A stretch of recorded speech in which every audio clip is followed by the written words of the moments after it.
commencer un journal secret.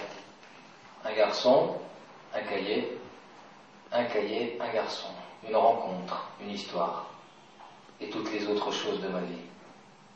Jamais de mensonges, jamais de gros mots, tout dire.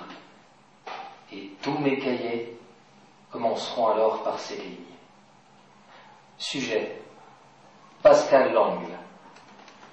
Il porte le numéro 11 et il me libère du 10, comme toujours. Le 10 qui me croyait folle et m'enfermait dans sa croyance comme il rangeait tout dans des boîtes étiquetées.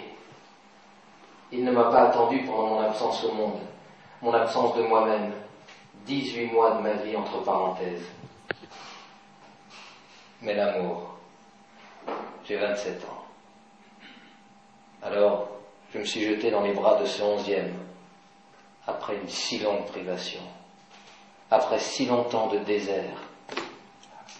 Ma peau redevenue vierge, le goût du plaisir retrouvé, intact. Quelle serait la réaction de mes numéros s'ils connaissaient cette petite manie de coller un chiffre dans leur dos? Ils ne sauront jamais. Jamais. J'ai déterré au hasard le cahier numéro 5. Une horreur. Quel style redondant, poulet, du verbiage genre... Et chaque jour sera une surprise qui illuminera nos heures de solitude, d'incertitude. Ce chemin vers la mort sera étoilé de millions de petites morts, de toi à moi, de moi à toi. Et il faut. On enterre, on oublie, et surtout on ne corrige pas ce qui ne peut pas se corriger. Ce qui est écrit est comme ce qui est vécu, gravé, à jamais. On ne revit pas sa vie. On ne réécrit pas la trace.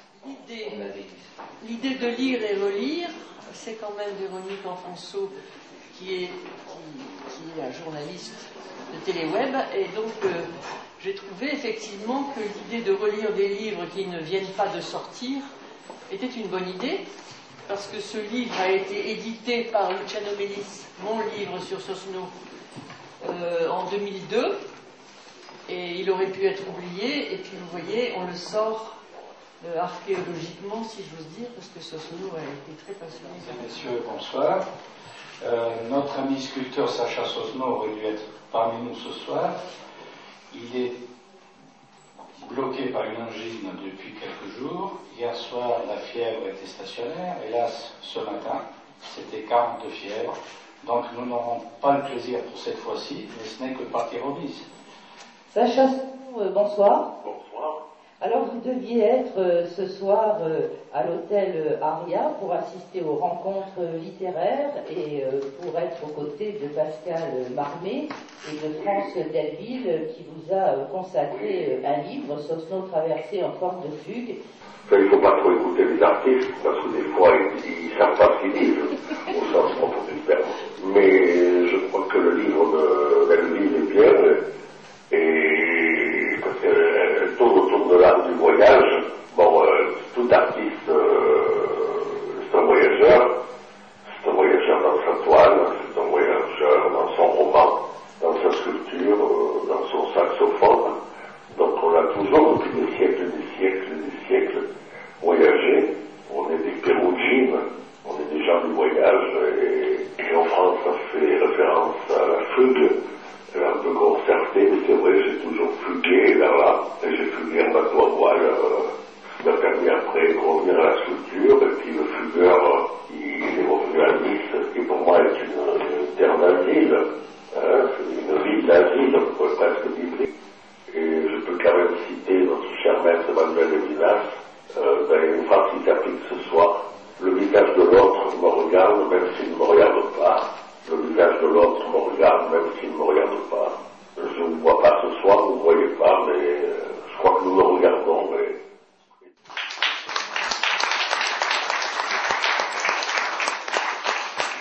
Buter sur une œuvre de Sosno, qu'elle soit tableau, sculpture ou performance, c'est s'arrêter net, stopper les machines. Celle de l'esprit avec ses rouages, ses conduits, ses circuits, est celle de l'histoire, de la toujours même histoire, lourde machinerie dont les pesanteurs tendent toujours à l'univoque.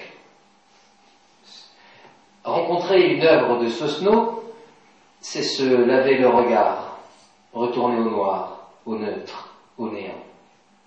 C'est se demander ensuite, que vais-je voir? Quel sera-t-il dans une seconde l'acte de la vision? C'est se dire, rien n'est plus pareil. Et ainsi je n'accepte plus de voir n'importe comment, mais je prends la responsabilité de mon regard. Je refuse de me jeter plus longtemps dans l'acte de la vision comme on se jette à l'eau, lourdement et au hasard. C'est se demander, et s'il manquait des éléments pour une vraie lecture? C'est comprendre que ce qui manque est peut-être plus important que ce qui est présenté, que les trous ont autant de signification que les pleins. Voilà, c'est un texte que j'avais écrit en toute innocence, si j'ose dire, puisque je n'avais pas encore tout à fait rencontré la psychanalyse, ça allait venir juste après, et que donc je n'avais pas rencontré le judaïsme. Donc ça, c'était, face aux sculptures de Sosno, la découverte, la révélation de ce qui est percé. On a rencontré Matisse avant ses 17 ans, après Matisse était mort, et bien Sosno déterrait des bouts d'obus à signer. Alors c'est vrai qu'il y a des correspondances comme ça tout au long de l'histoire de Sosno. Première correspondance, c'est que ses ancêtres, il avait découvert qu'ils étaient partis d'Europe, de France, vers la Suède, et qu'ils s'appelaient Veil à ce moment-là, et que donc c'était sur un bateau qu'il y avait l'ébéniste de Veil, l'ébéniste du roi, qui était l'ancêtre de Sosno. Voilà ce qui va se passer, et de partir. Il le dit à un moment, j'ai un appartement aussi à New York, et si je prévois, parce qu'il a reproché à tous ceux qui étaient au courant de la Shoah de ne pas l'avoir dit. C'est dans mon livre, il l'a dit, et ça c'est quelque chose qui est, si on connaît Sosno, certains ici le connaissent, c'est quelqu'un qui essaie de prévoir plutôt que de subir et de mourir. Voilà. Une enfance compliquée, chahutée, choquée par la guerre. Je suis né le 18 mars 1937 à Riga, Lettonie. Les pays baltes ont été indépendants jusqu'en 1941, puis envahis par les Allemands, par les Russes, encore par les Allemands, encore par les Russes. Grâce au fait que mon père était riche, nous avons fini par rejoindre la Suisse en traversant l'Europe en feu. Tout cela reste présent en moi, et sommes arrivés à Nice. Symptomatiquement, j'ai très vite pris l'accent niçois, alors que beaucoup de Niçois ne l'ont pas forcément. Mes parents disaient que la période de 1934 à 1939 avait été merveilleuse. Ils venaient passer l'hiver à Nice, ont été dans les premiers à acheter un appartement au Regina. Ils faisaient du bateau. Mon oncle, le frère de mon père, un très bon peintre, est mort en mer, sur le Dart II, un bateau qu'ils avaient en commun. Dart veut dire flèche. C'était le 3e bateau de mon père.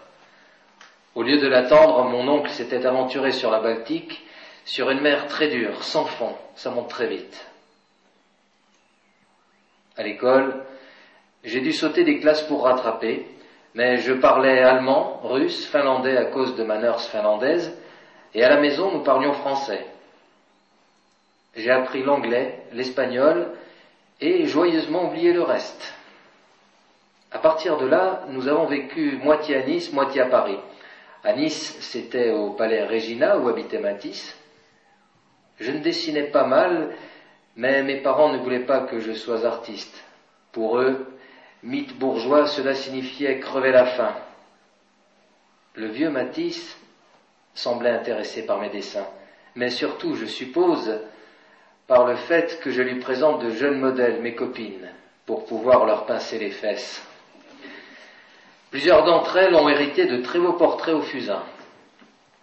Je dessinais, peignais en sous-maticien des arabesques colorées de peu d'intérêt, style papier peint. C'est alors que j'ai connu Armand et surtout Yves Klein. Et là, j'ai compris la facticité de ma pratique. J'ai brûlé toutes mes toiles dans le jardin du Regina. Ma mère en a sauvé quelques-unes que j'ai revues récemment. Ça ne valait pas grand-chose. Ma grande honte, ça a été vers 13-14 ans, quand mon professeur de dessin est venu trouver mes parents pour les convaincre de me laisser entrer aux Beaux-Arts, et que mon père la vit des Manu Militari en disant qu'il n'y aurait pas de rapin dans la famille. De l'arrière-pays, et ils font une revue, ça s'appelle Sud Communication, il y aura 10 numéros. Mais dans l'un des numéros, il va interviewer les nouveaux réalistes. Vous comprenez, communication. Mais ensuite, il est à Paris, Sosno. Et donc, il fait des expositions.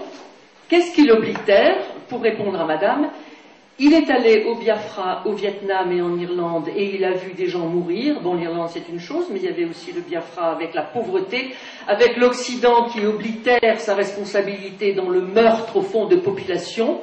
Et il a ses photos, et il les masque. Macha et moi avons eu la chance de rentrer après 2 ans et demi en mer sans un doigt coupé, un orteil écrasé, sans aucune blessure. Rudement content d'avoir conservé notre intégrité physique, de revenir dans une forme superbe. Par contre, nous étions devenus incapables de téléphoner, de nous confronter au combat de rue, à la guérilla urbaine, comme nous apparaissait la vie en ville. De cela, Macha s'est beaucoup plus vite rétablie que moi. Au bout de 3 mois, elle avait trouvé un travail de styliste pour faire bouillir la marmite. Moi, il m'a fallu 6 mois. En voilier, on développe des sens, des facultés qui à terre dorment. Et à contrario, lorsqu'on rentre, il faut se réadapter. Il m'a fallu 6 mois pour me reconstituer dans la forêt de Tourette-sur-Loup, dans le cabanon d'Edmé de la Salle. Il m'a fallu passer des journées entières tranquilles.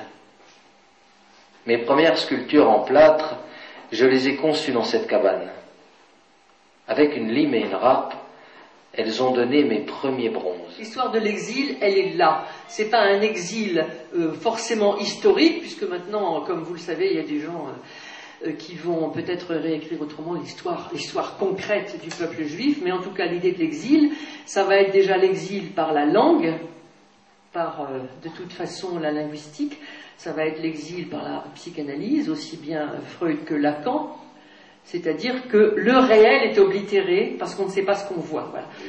Mon intervention, c'est pas tellement une question, c'est plutôt rajouter une petite touche dans le portrait magnifique que France a fait. Et je me réfère à une interview que j'ai faite de Sosno, où Sosno me dit, et ça a choqué pas mal de gens qui ont vu déjà l'interview, tu t'en souviens, la sculpture, ça n'existe pas. La sculpture, ça n'existe pas. Et ça fait bondir un certain nombre de gens qui ont vu ça. On n'est rien, que ce soit en littérature, que ce soit en peinture, en musique, c'est quand même le spectateur, c'est quand même l'auditoire qui réinvente l'œuvre. Parce que de nous-mêmes, lorsqu'on livre un objet, il n'est jamais absolument terminé. C'est toujours dans le prisme, dans le regard d'autrui qui se termine. Alors que ce qui est très intéressant dans les artistes de l'école de Nice, c'est que leur œuvre ne nous inspire pas une sorte d'admiration, je dirais presque, qui nous immobilise, qui nous annihile. Au contraire, leur œuvre nous invite à créer. C'est-à-dire qu'un Sosno nous dit, voyez, regardez, moi, qu'est-ce que je fais? Je prends des sculptures, je coupe dedans. Ben, si vous avez une bonne idée, allez-y.